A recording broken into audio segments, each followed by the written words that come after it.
Now is the time for change. Doing business in the 21st century is made possible with Nkonki, external and internal audit assurance providers. Log on to nkonki.com to find out more.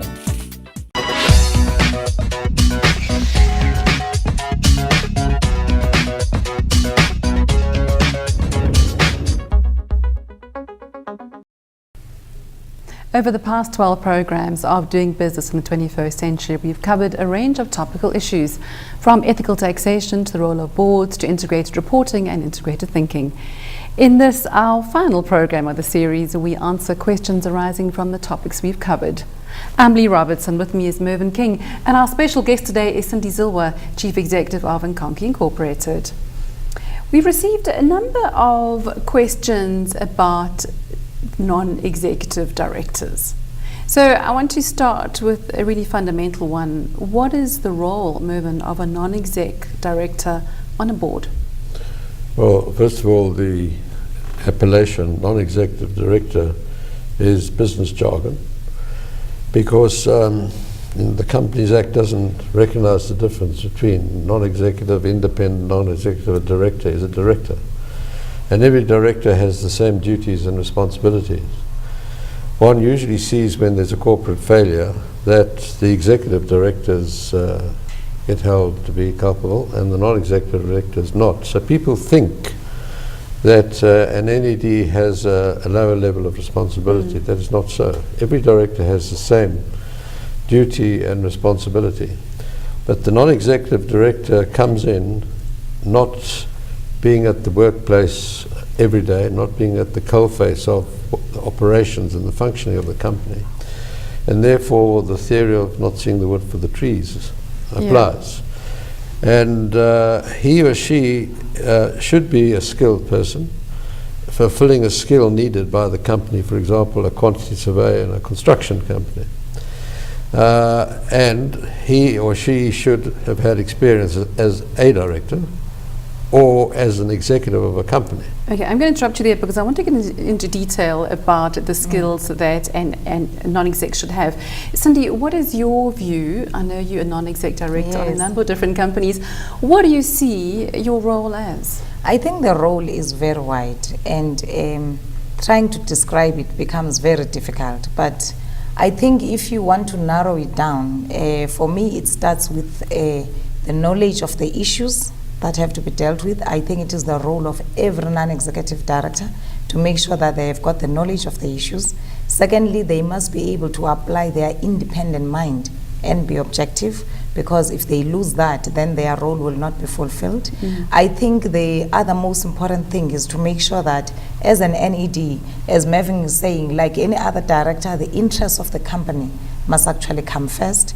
And I think the last one for me that's critical is that the role of the NED is to create the time so that they can be able to apply themselves to the issues at hand. So at the end of the day, when you actually sum up into those things, each one has got a branch that has got a number of things that have to be done. But I think with my experience then, I mean, it really comes down to those four things to say, you know, have knowledge, apply your independent mind, and thirdly, the interests of the company must come first, and create the time that is necessary to fulfill the responsibility. So, Mervyn, adding to the skill that Sindi's just spoken about, so do you think that you have to be a mature person with grey hair to sit on a board? No, not necessarily, but you certainly need to have knowledge of corporate life and some worldly experience and business experience. But the other very interesting thing is you have to understand what's going on. If you don't understand, you should ask. And you know, there's a natural human inclination not to say, I don't understand. But you should make sure you do understand. And one of the things that an NED can add to a meeting is ask what I call an intellectually naive question. You know, sorry, I don't understand this. Mr. Chairman, through you, could the Chief Executive please explain it? And then you get a flow of discussion happening.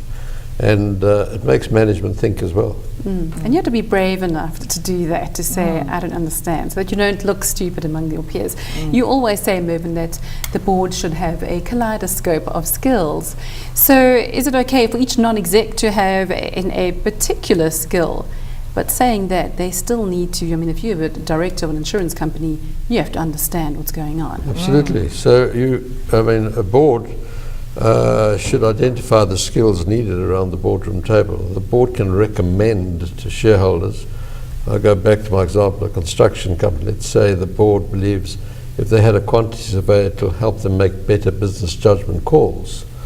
So they can recommend to shareholders we would like a quantity surveyor, but if you have in the private sector, 60% shareholder, he wants his friend at the golf club appointed to the board, well, you're going to have the friend at the golf club because you've got a democracy. Yeah, wasn't it Lehman's who had the ballerina on the board? Yeah, I think what I can add on skills, Leigh, is that the knowledge of the business and the industry is very critical, because the accounting skills, if they are not applied relevantly to the issues at hand, they might not be useful.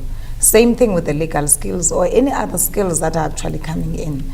So as I actually handle this in my book, the ACE model, to say for you to be effective, you also need to understand exactly what is happening there. You cannot say now, because previously or long time ago, people used to say my role in the board is the accounting skills. Whenever the discussion is around accounting, I'm going to jump in. And the other one says, when it's legal, I will jump in. The other one, comes in and says, as an actuary, I will only talk, when it's actuarial related issues. I think that time is gone, and case law has actually proved that. What you need to know, you need to make sure that you've got that level of knowledge that will make you understand the issues that are being discussed, because your role is also important there. And also in terms of the liability, you cannot say to the judge, and it has been proven in various cases, you cannot say, but I was a poor accountant, The issues at stake now were legal issues, or that one needed an actuary or somebody with quantity surveying skills. I wouldn't have been expected to do that. That would not stand. Yeah. So therefore the skill is really more to say, what you have is your background knowledge. But for you to be able to discharge your responsibility is to apply your mind on the level of new knowledge that you must actually have and where that's you are. a really good way of stating it. Take us through the legal liability, because there is personal legal liability of being a director. There's stature, sure, but there's also risk. Of course, that's why I always say the first thing one has to have before taking an NED appointment is courage, because you're putting your personal estate and your personal reputation on the line. Then the legal liability usually arises out of a failure of a duty of care. You make a business judgment call collectively, which causes harm to the company 3-4 years down the line. So theoretically the company has a cause of action against the directors individually. But that's been ameliorated somewhat by the new Companies Act, because it includes under Section 75 and 76 the business judgment rule, which says if you have no personal financial interest in the matter, objectively speaking, if you had all the facts, and in the light of all that, at the time, in those circumstances, you made which appeared to the board to be a rational business decision at that time, you escape liability, even in fact it turns out to be the wrong business decision. But at that time, if it was rational, you escape liability, because it cannot be expected of a board of directors, especially the NEDs who aren't at the coalface of the business, to make the correct business judgment calls 10 out of 10. No one does it. How easy is that to prove? Well, with difficulty, because and that's why it's easier for a proof of knowledge at that time with the executive director who's at the coalface, rather than the non-executive director who's looking at the pack and relies on the pack in making the judgment call. But the law is also one you can't be supine, so that if you read your pack and you have something crosses your mind in the pack which raises a query in your mind, then you have a duty to inquire. Yeah. Can't remain silent. I want to go on to, Sindi, you alluded to it earlier, the Companies Act states that directors have a duty to act in the best interest of the company and not shareholders. So that's definitely his best interest of the company as opposed to shareholders. How does that, practically, how does that work? Yes, I think it sounds like it's a difficult concept to apply, but I think it's very easy, which is why then you must have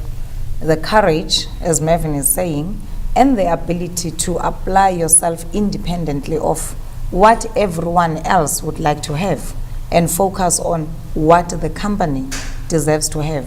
I think the simple example that's used everywhere to illustrate this is a question of a dividend, for instance.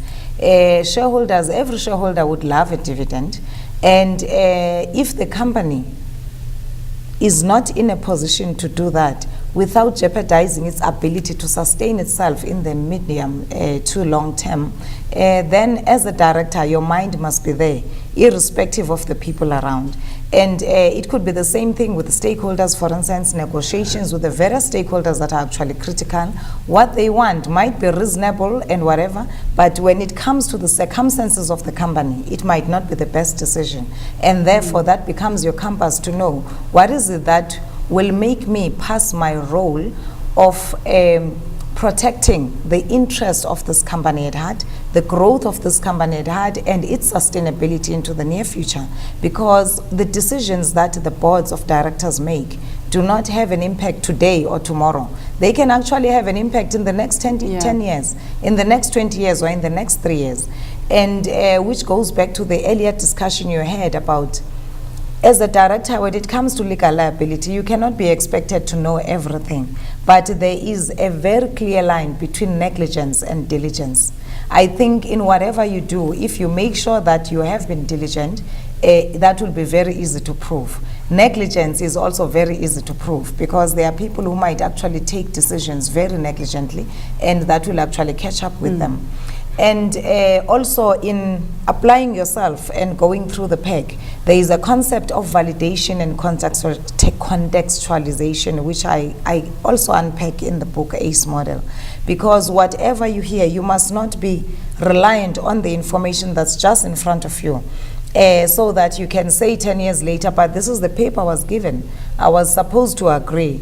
Because the question will be, given your position and your level of knowledge, it would have been reasonable of you to be aware of the time to have a broader understanding. Exactly, because maybe the industry trends could be going completely against what you have in front of you, or all the other things that are actually happening that will have an impact on the company are actually taking place. But so when you apply yourself, those are the kinds of things you need to take into account. If you are a director sitting on the board and you represent the major shareholder, the holding company, Mervyn, how easy is it to ring fence what's in the best interest of the company, what's in the best interest of the shareholder? Well, one of the greatest challenges of the director, especially the NED, is intellectual honesty. Honestly applying your mind in the best interest of this incapacitated, inanimate person called the company, that's dependent on your heart, mind and soul, because it has no animation, it has nothing. So the director becomes the heart, mind and soul of the company. And when one realizes that the company is an incapacitated person, but it's a person, it gives content to the duties of good faith, care, skill and diligence. In the decision-making process, you take account of the needs, interests and expectations of the various stakeholders linked to the business. One of the stakeholders is the shareholder. The shareholder is a very important stakeholder. There's a conglomeration of very important incorporeal rights. It appoints the board, can remove the board, can decide the very purpose of the business of the company. But it certainly doesn't, as people say colloquially, the shareholders own the company. You know, slavery was abolished a few hundred years ago. If I said to either you or Cindy, I own you, I think you'd be horrified. Absolutely. Okay, so once again, also, just to add on to that, you know, when someone represents the interests of the shareholder, I think in mind they must know they are not doing that short term, medium term or long term. It's like continuously. So the interest of the shareholder is to make sure that the company survives, it grows and it thrives, you know, also in the long term. So I think when a director takes into account that as well, he will stop being maybe short-term minded to say my shareholder wants this today. You know, he will be more saying, for me to take care of the interests of the shareholder, I need to make sure that this baby, this incapacitated baby that's a company, thrives and grows. Yeah, and that's all the more reason why a director has to have courage. Yes. We're going to a short break now, but do stay with us as there are more questions and answers when we return.